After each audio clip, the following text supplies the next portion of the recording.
दोस्तों आजकल lower back pain खास तौर से महिलाओं के लिए एक ऐसी समस्या बन गया है कि हर 5 में से एक महिला इससे परेशान है, क्योंकि आजकल वर्किंग स्टाइल ही ऐसा हो गया है और कई बार तो अनजाने में भी हमसे गलतियां हो जाती हैं। जैसे कि इसके पीछे कुछ खास कारण क्या बनते हैं कि रॉन्ग पोस्चर का होना, यानी गलत एंगल में बैठना या काम करना। उसके साथ जैसे कि कोई हैवी ऑब्जेक्ट उठा लेना, कि कई बार हम अपनी क्षमता से ज्यादा भारी सामान उठा लेते हैं। प्रोलॉन्ग्ड सिटिंग यानी लंबे समय तक एक ही एंगल या एक ही पोस्चर में बैठकर काम करना, उससे भी हमारी पीठ में अकड़न और जकड़न दोनों ही आने लगती है। और चौथे नंबर पे आ जाता है वीक बैक मसल, यानी जब पीठ और पेट की मसल्स कमजोर हो जाती हैं और हमारी रीढ़ को सही तरह से सपोर्ट नहीं दे पाती। नमस्कार, मैं Arun Verma, neurologist and vastu consultant. मैं आपको लगातार अपने चैनल वास्तु आरोग्यम के माध्यम से हर मंगलवार को हेल्थ से जुड़ी टिप्स हम लेकर आते हैं, ताकि आपको इसका मैक्सिमम बेनिफिट मिल पाए। तो आपको बैक पेन की प्रॉब्लम अगर होने लगी है तो ऐसे में आपको 4 सिंपल स्ट्रेचेस आपके दर्द में आराम दिला सकते हैं, जिसमें सबसे पहले आ जाता है कैट काउ पोज।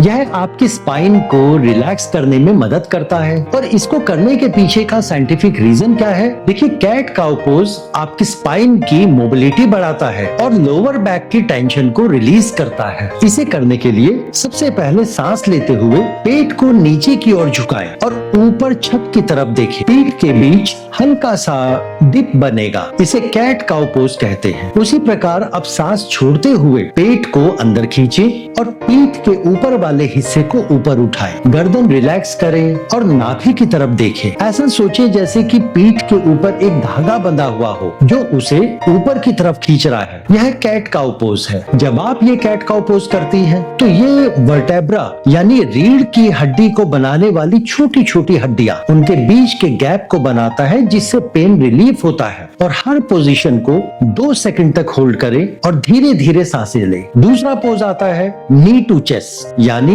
घुटनों को सीने से लगाने की मुद्रा। इसको करने के पीछे का साइंटिफिक रीजन वो क्या है, इस स्ट्रेस से आपके लोअर बैक और हिप के मसल वो रिलैक्स होते हैं और जब आप दोनों लेग्स को चेस्ट तक लाकर 40 सेकंड तक होल्ड करते हैं तो ये स्पाइनल अलाइनमेंट को इम्प्रूव करता है और साइटिका पेन जैसे पेन को कम करता है। ये पोज आपकी बैक को फ्लेक्सिबिलिटी और कंफर्ट दोनों ही देने का काम करता है।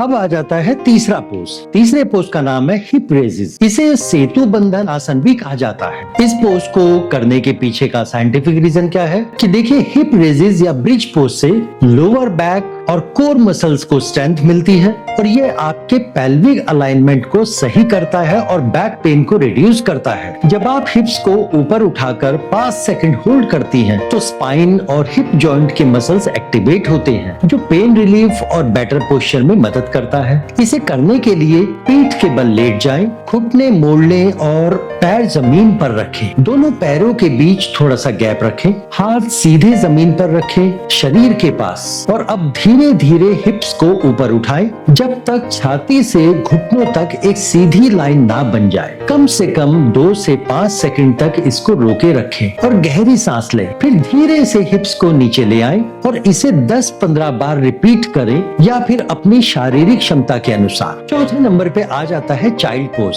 इसे बाल आसन भी कहा जाता है और इसको करने के पीछे का साइंटिफिक रीजन क्या है कि चाइल्ड पोज या बाल आसन आपकी बैक पेन के लिए बहुत इफेक्टिव होता है। ये स्पाइनल डिकम्प्रेशन यानी रीढ़ की हड्डी पर बना हुआ जो दबाव होता है उसको कम करता है, आपके बैक मसल्स को डीपली स्ट्रेच करता है, जिससे जो स्टिफनेस है, जो टाइटनेस है वो दूर हो जाती है और लोअर बैक और हिप का टेंशन रिलीज होता है। साथ ही डीप ब्रीदिंग से मसल रिलैक्स होती हैं और ब्लड फ्लो इंप्रूव होता है। 1 मिनट तक इस पोज में रहने से माइंड शांत होता है और स्ट्रेस वो कम हो जाता है। चाइल्ड पोज को करने के लिए जमीन पर अपने घुटनों के बल बैठ जाएं। अब धीरे से झुककर अपना माथा जमीन पर टिकाएं, हाथ सीधे आगे की तरफ फैलाएं या पीठ के पास भी रख सकते हैं आप। आंखें बंद करें और गहरी सांस लें और बॉडी को रिलैक्स होने दें। इस पोज में 20 से 30 सेकंड तक रहें और फिर वापस सीधे बैठ जाएं। तो दोस्तों, ये थी बैक पेन के लिए टिप्स और ऐसी यूजफुल टिप्स हम हर मंगलवार को लेकर आते हैं और मुझे यकीन है